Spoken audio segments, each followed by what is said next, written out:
Le projet de loi portant régime juridique, fiscal et douanier applicable au projet de pipeline d'exploitation Niger-Bénin, ce projet de loi en débat à l'hémicycle. Un texte de loi pris par le gouvernement béninois suite à l'accord bilatéral signé le 23 janvier 2019 à Niamey au Niger entre ce pays et le Bénin, et cela dans le cadre de la construction et de l'exploitation d'un système de transport des hydrocarbures par pipeline. Globalement, l'objectif visé par ce projet de loi vise donc à renforcer les infrastructures de transport qui constituent pour le Bénin le levier stratégique de développement. Cette loi contient 58 articles et est répartie autour de 10 chapitres. Dès la fin de ce mois de février, les travaux vont être officiellement lancés et générer 3000 emplois pendant leur phase d'exécution. Elle devrait durer 2 ans. Comment sécuriser alors ces emplois et comment l'État entend-il régler les questions du dédommagement des propriétaires de parcelles se trouvant dans l'emprise du passage de la pipeline, sans oublier la question relative à l'étude d'impact environnemental. Ce sont là, entre autres préoccupations, de la représentation nationale. Que le déguerpissement se fasse selon les normes internationalement reconnues. Que ce déguerpissement ne soit pas fait de façon improvisée, précipitée, créant des dommages pour nos populations. D'ici fin février, selon le chronogramme, le projet sera lancé.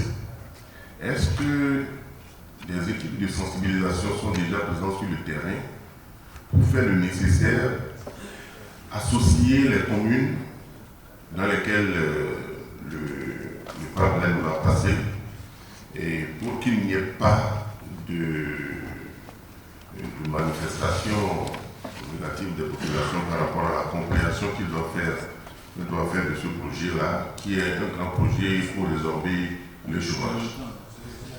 Les réponses du gouvernement à la question de la sécurisation des emplois à la faveur de la réalisation de ce projet. Ceux qui vont travailler pour la construction du pipe ne vont pas tous rester au terme des travaux. Sur les 3000 et quelques qui vont être recrutés, entre 350 et 500 resteront définitivement dans le projet pendant ces 35 à 40 ans de vie. Les autres vont être remerciés naturellement. En ce qui concerne donc toujours cette sécurisation, actuellement les discussions sont au niveau de la NPE par rapport à la grille salariale pour permettre donc de savoir exactement est-ce que ce que la partie chinoise a proposé respecte donc les règles à l'intérieur ou avant que le recrutement ne démarre. Une fois qu'on va avoir le OK, on va leur notifier et comme ça l'appel va être donc lancé pour permettre donc le recrutement. Ça ne va pas être fait de façon clandestine mais par la voie de la presse et on sera informé que le recrutement avec les profils requis zone par zone pour savoir donc que le recrutement a démarré et donc feront acte de candidature et que les meilleurs seront retenus. Que retenir alors du volet environnemental du projet? L'étude d'impact environnemental a déjà été réalisée et validée à l'ABE, l'Agence béninoise de l'environnement, avec l'appui d'un cabinet qui a été recruté sur place ici, appuyé par des universitaires qui ont donc accompagné ce cabinet-là et les travaux sont déjà validés et avec tous les ministères sectoriels impliqués, que ce soit le ministère du cadre de vie, le ministère, tout le monde a pris part pour qu'on ait une étude solide qui permette donc à ce que le travail se fasse aisément.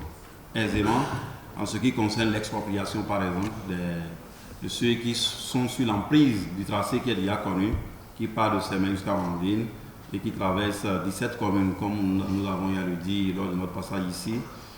Ça va être fait dans les normes parce qu'aujourd'hui, l'Alliance nationale du domaine du foncier est la structure étatique qui prend le devant pour tout ce qui concerne le foncier. Et c'est pourquoi, dans la loi, nous avons mis donc une procédure simplifiée pour permettre d'aller vite, tout en sécurisant également nos compatriotes par rapport à leur terre, par rapport à leur culture et tout ce qui se trouve donc sur le tracé. Et il faut noter que nous avons tout fait pour éviter autant que faire se peut les installations et les ouvrages, que ce soit privés ou étatiques, sur le tracé. Le ministre indique également qu'une équipe mixte composée des ministères de l'eau, des finances et de la partie chinoise a déjà été constituée pour parcourir les 17 communes concernées par le projet de pipeline à l'effet de sensibiliser les populations qui vont être affectées par les travaux.